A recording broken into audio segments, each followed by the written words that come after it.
Bismillahirrahmanirrahim. Assalamu alaikum warahmatullahi wabarakatuh. Dear students, I am zoologist Qari Muhammad Irfan Yasin, class 9th new chemistry हम पढ़ रहे हैं और chapter number 7 acid base chemistry जो है ये चैप्टर हमारा जारी है। इसके पिछले तमाम लेक्चर्स रिकॉर्ड हो चुके हैं। आज का जो टॉपिक है, जिस टॉपिक को हम रिकॉर्ड करवा रहे हैं वो है properties of acids and bases. Acids और बेसिस की प्रॉपर्टीज़ क्या हैं, खसूसियात क्या हैं एसिड्स और बेसिस की। लेकिन आज के जो टॉपिक में जो चीज़ हमारी अंडर डिस्कशन रहेगी वो सिर्फ हम एसिड्स की प्रॉपर्टीज़ को डिस्कस करेंगे। आइए हम अपने लेक्चर की तरफ बढ़ते हैं। पहले बच्चों टॉपिक है हमारा properties of acids and bases, लेकिन सिर्फ हम जो आज डिस्कस करेंगे वो एसिड्स की प्रॉपर्टीज डिस्कस करेंगे। सबसे पहली बात, properties depending upon the substances they react. इनकी प्रॉपर्टीज इस बात पे इन्हसार करती हैं कि ये कौन से सब्सटेंसेस के साथ रिएक्ट करने जा रहे हैं, तो इनके उन सब्सटेंसेस की वजह से हम इनकी प्रॉपर्टीज़ को डिस्क्राइब करते हैं। सबसे पहली प्रॉपर्टी हम पढ़ते हैं एसिड की। यहाँ पर ये जनरल प्रॉपर्टी है एसिड और बेसिस की। फॉर एग्जांपल हमारे पास एसिड, ये बात साबित करने के लिए कि प्रॉपर्टीज़ जो है इनकी उन सब्सटेंसेस पर इन्हसार करती हैं जिनसे ये रिएक्ट करते हैं, इस बात को साबित करने के लिए हम एग्जाम्पल दे रहे हैं। एसिड्स प्लस मेटल्स, एसिड्स और मेटल्स जब रिएक्ट करते हैं तो हाइड्रोजन गैस लिबरेट होती है, हाइड्रोजन गैस खारिज होती है। ये इनकी जनरल प्रॉपर्टी है, तमाम एसिड्स की ये पहचान होगी। बेसिस की अगर हम बात करें तो बेसिस जितने भी हैं ये मेटल्स के साथ रिएक्ट नहीं करते और इनके साथ इनका कोई रिएक्शन नहीं होता, नो रिएक्शन। ये जनरल प्रॉपर्टी है एसिड की और बेसिस की। अब आइए सबसे पहले एसिड की पहली प्रॉपर्टी को डिस्कस करते हैं। पहली प्रॉपर्टी एसिड की ये है, एसिड्स प्लस अल्कली मेटल्स या मेटल्स के ऑक्साइड्स। एसिड्स या अल्कली मेटल्स, अल्कली मेटल क्या है, हमारे पीरियोडिक टेबल के ग्रुप फर्स्ट में पहला जो ग्रुप है उसके जो एलिमेंट्स हैं उनको हम अल्कली मेटल्स कहते हैं।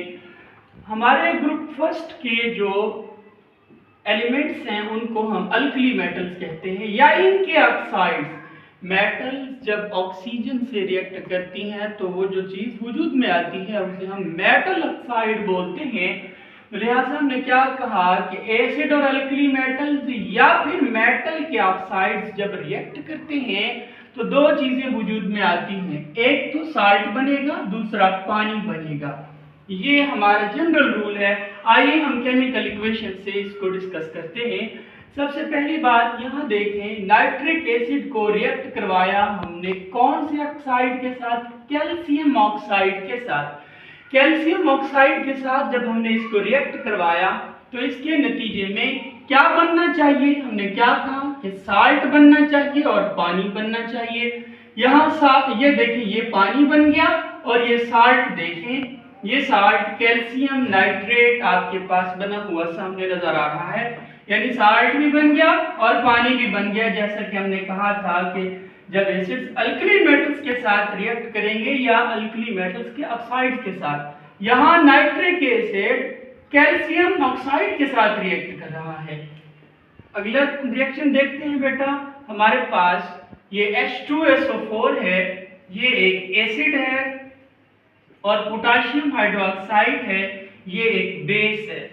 अब यहाँ देखें यह अल्कली है, अल्कली है, इस अल्कली से जब एसिड में पोटाशियम हाइड्रोक्साइड, पोटाशियम मेटल है, अब अल्कली मेटल है, अल्कली मेटल के साथ जब H2SO4 एक एसिड है, इसने रिएक्ट किया तो हमारे पास क्या बना, पोटाशियम सल्फेट एक साल्ट है और पानी बना। ये जो जनरल रूल हमने यहाँ लिखा था ये हमने यहाँ पर केमिकल इक्वेशंस में साबित कर दिया। दूसरा जो दूसरी प्रॉपर्टी है हमारे पास एसिड्स की वो ये है, एसिड्स जब रिएक्टिव मेटल्स के साथ रिएक्ट करते हैं, बेटा याद रखिए रिएक्टिव मेटल्स वो होती हैं जो रैपिडली रिएक्ट करती हैं, जो बहुत ज्यादा रिएक्टिव होती हैं, दूसरों के साथ कंपाउंड्स बनाना चाहती हैं, बॉन्ड्स बनाना चाहती हैं, मिलना चाहती हैं, तो वो रिएक्टिव मेटल्स हैं। रिएक्टिव मेटल्स के साथ जब एसिड्स रिएक्ट करते हैं तो इसके नतीजे में भी दो चीजें बनती हैं, साल्ट्स बनते हैं और हाइड्रोजन गैस बनती है। यहाँ देखिए बेटा, साल्ट्स बनेंगे और हाइड्रोजन गैस बनेगी, रिएक्शन करवा रहे हैं, हमारे पास HCl एसिड है और मैग्नीशियम एक रिएक्टिव मेटल है। इन दोनों का जब रिएक्शन हुआ तो जो चीज प्रोडक्ट के तौर पे बनी वो मैग्नीशियम क्लोराइड है और हाइड्रोजन गैस लिबरेट हो रही है। देखें आप, साल्ट जो है हमारा मैग्नीशियम क्लोराइड है और ये हाइड्रोजन गैस जो है इवॉल्व हो रही है, खारिज हो रही है। इसी तरह दूसरे रिएक्टिव मेटल जिंक को देखें, जिंक ने सल्फ्यूरिक एसिड के साथ रिएक्ट किया तो हमारे पास क्या बना, जिंक सल्फेट। जिंक सल्फेट जो कि एक साल्ट है और हाइड्रोजन गैस निकल रही है, ये प्रॉपर्टी हमारे एसिड्स की है। तीसरी प्रॉपर्टी देखें, एसिड्स जो होते हैं जब ये लेस रिएक्टिव मेटल्स के साथ रिएक्ट करते हैं, वो मेटल्स जो लेस रिएक्टिव हैं, जो कम रिएक्टिव हैं, दूसरों के साथ ज्यादातर रिएक्शन नहीं करती, उनको हम लेस रिएक्टिव मेटल्स कहते हैं। लेस रिएक्टिव मेटल्स के साथ जब ये रिएक्ट करते हैं तो नो हाइड्रोजन गैस, मतलब ये समझ लीजिए कि जब लेस रिएक्टिव मेटल्स और एसिड्स को आप मिलाएंगे तो हाइड्रोजन गैस नहीं बनेगी। अब यहां देखें कौन सी हमारे पास ऐसी मेटल्स हैं जो कि लेस रिएक्टिव मेटल्स हैं, इनकी चंद एक एग्जांपल यहां हमने दी हैं।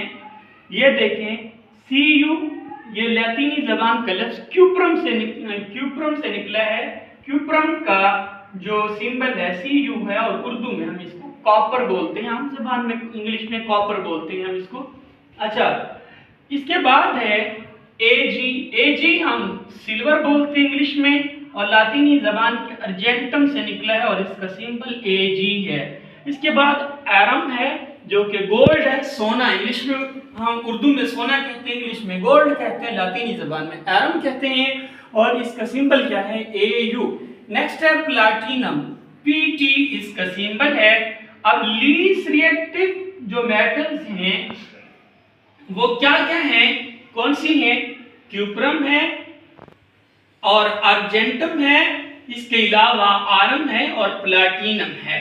लीस्ट रिएक्टिव मेटल्स जो हैं वो पानी के साथ, एयर के साथ और एसिड्स के साथ, याद रखना है आपने, रिएक्ट नहीं करती, ज्यादा रिएक्टिव इनके साथ नहीं होती, ये कॉमन रूल आपने याद रखना है।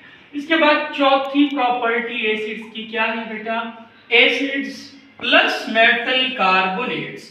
दो बातें कर रहा हूं, मेटल और कार्बोनेट्स, मेटल के कार्बोनेट्स, एसिड्स और मेटल के कार्बोनेट्स प्लस हाइड्रोजन के कार्बोनेट्स या हाइड्रोजन के कार्बोनेट्स, इनके साथ जब एसिड्स रिएक्ट करेंगे तो ये क्या करेंगे, इनको पहले यानी टूटने का अमल होगा, यहाँ पर डीकंपोजिशन रिएक्शन होंगे, डीकंपोज होंगे और इनके डीकंपोज होने से मेटल कार्बोनेट्स की या हाइड्रोजन कार्बोनेट्स के डीकंपोज होने से कौन सी गैस निकलेगी, कार्बन डाइऑक्साइड गैस निकलती है। यहां हम रिएक्शन से साबित करते हैं, कैल्शियम कार्बोनेट ने रिएक्ट किया हाइड्रोजन क्लोराइड के साथ, हाइड्रोक्लोरिक एसिड के साथ, हाइड्रोक्लोरिक एसिड के साथ रिएक्ट करने के बाद क्या हुआ, ये एसिड है और ये क्या है, मेटल का कार्बोनेट है। कैल्शियम क्लोराइड बना और पानी बना और क्या निकली, कार्बन डाइऑक्साइड गैस निकली। इसी तरह से ये देखें NaHCO3, ये हमारे पास सोडियम हाइड्रोजन कार्बोनेट है। यहाँ क्या था, ये मेटल का कार्बोनेट और ये हाइड्रोजन कार्बोनेट की एग्जांपल में सोडियम हाइड्रोजन कार्बोनेट के साथ जब एसिड कौन से है, सल्फ्यूरिक एसिड, इसने रिएक्ट किया तो हमारे पास क्या बना, Na2SO4 जो कि एक साल्ट है और हमारे पास ये क्या निकला, पानी और कार्बन डाइऑक्साइड गैस बनी है। इसका क्या नाम है? सोडियम हाइड्रोजन कार्बोनेट, या इसका दूसरा नाम ये होता है सोडियम बाइकार्बोनेट, और हमारी लोकल जबान में हम इसको बेकिंग सोडा भी कहते हैं।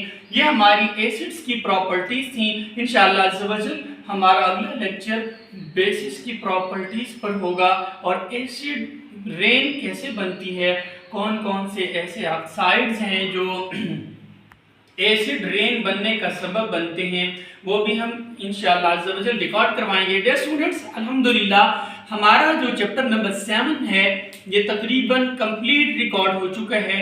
आप इसको हमारे चैनल पर देख सकते हैं। बहुत शुक्रिया, थैंक यू सो मच।